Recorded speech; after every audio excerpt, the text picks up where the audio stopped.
Welcome back, hackers, tech wizards, and cyber sleuths, to another electrifying episode of Cypher Tech Hacks.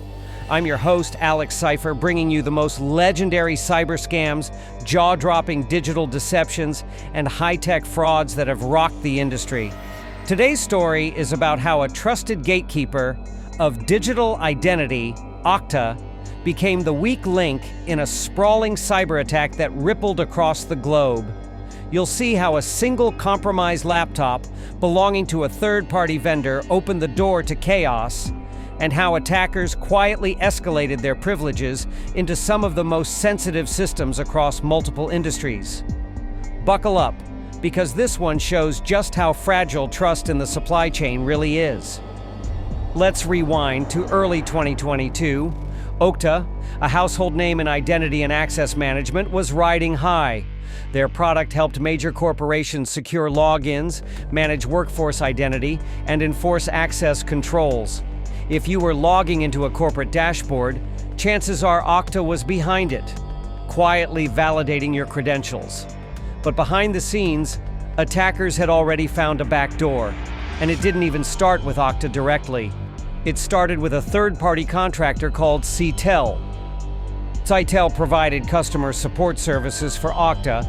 Pretty routine stuff, but what wasn't routine was the fact that one of their employee laptops got compromised by a group known as LAPSUS, a teen-led hacking crew famous for extortion and flair.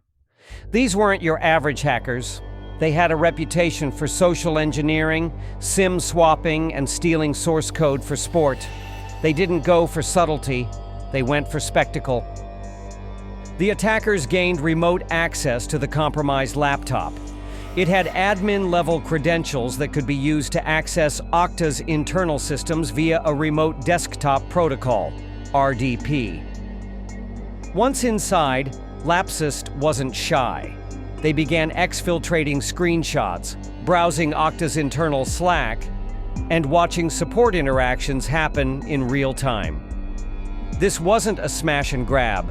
It was more like watching someone leave the front door open while casually browsing their home network. But here's the kicker: this happened in January 2022, and it wasn't disclosed until March, when LAPSUS themselves posted screenshots on Telegram as proof. Screenshots that showed active Okta admin consoles, email inboxes, and internal support dashboards. Okta scrambled, launching an internal investigation and damage control campaign, but by then the damage was done. At first, Okta downplayed the breach, saying only a small fraction, about 2.5%, of their customers were affected. That might sound small, until you realize that Okta's client list includes companies like FedEx, T-Mobile, Cloudflare, and major banks. Each client connects thousands of employees and customers to sensitive apps, meaning a tiny breach could cascade into thousands of compromised logins, stolen sessions, and privilege escalations. So how exactly did the attack unfold? Let's break it down step by step. Step 1. Target the vendor. Instead of attacking Okta directly, LAPSUS identified a support contractor, Cytel, as the weak link. It's easier to go after a smaller company with less sophisticated defenses. Step 2. Compromise a device. Using phishing or malware, they got control of a Cytel support rep's laptop. This laptop had remote access credentials to Okta's internal systems, a major oversight. Step 3. Lateral movement. Once inside, the attackers began exploring Okta's internal environment through that RDP session. They didn't need to breach firewalls. They were already operating from inside the house. Step 4. Data capture and surveillance. LAPSUS began screenshotting everything: Slack messages, dashboard logins, user management tools, enough to show they could reset passwords, escalate access, and even impersonate admins. Step 5.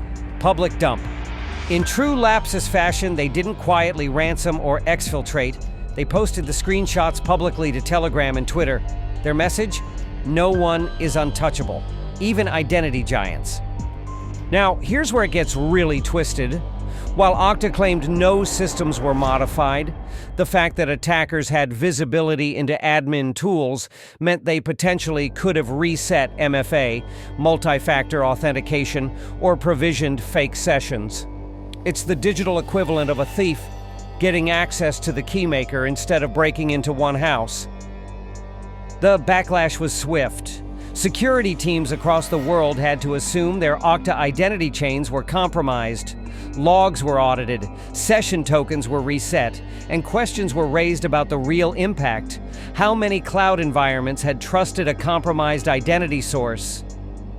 Cloudflare, one of Okta's customers, published a detailed post-mortem of how they narrowly avoided a breach because they didn't fully trust Okta by default. They had their own layers of logs, alerts, and fail-safes. That extra paranoia saved them. Others weren't so lucky. This wasn't just an Okta story, it was a supply chain security story. Just like SolarWinds before it, this breach highlighted how fragile the vendor ecosystem is. A breach in a contractor you barely think about can become a breach of your crown jewels. So what can we learn from all this? First, assume every vendor is a potential threat vector. Vendor laptops, remote support agents, and help desk access should never have more power than needed, and they should be sandboxed, isolated, and monitored like any third-party login. Second, least privilege is everything. That one support laptop should never have had admin access. Okta's own architecture didn't fail, but their trust in a poorly secured endpoint did. Third, monitor internal activity, even from trusted accounts. If someone is accessing admin consoles or downloading logs at 3 a.m. from an unusual IP, that should trigger alarms instantly. And finally, transparency matters. Okta waited 2 months before fully acknowledging the breach. That delay eroded trust and made incident response harder across the board. Let's be real, identity is the new perimeter. If an attacker owns your login layer, they own your business. This wasn't a story about brute force. This was a story about social engineering, third-party trust, and poor visibility. And that's the scary part. It could happen again. To any SaaS provider, to any contractor, to anyone that assumes we've got MFA, so we're safe. So hackers, tech wizards, and cyber sleuths, let this episode be a wake-up call. Harden your endpoints, question your vendors, and remember, when it comes to security, the weakest link is often someone else's laptop. Until next time, I'm Alex Cipher, and this has been another pulse-pounding dive into Cypher Tech Hacks. Stay sharp, stay skeptical, and as always, keep hacking the system.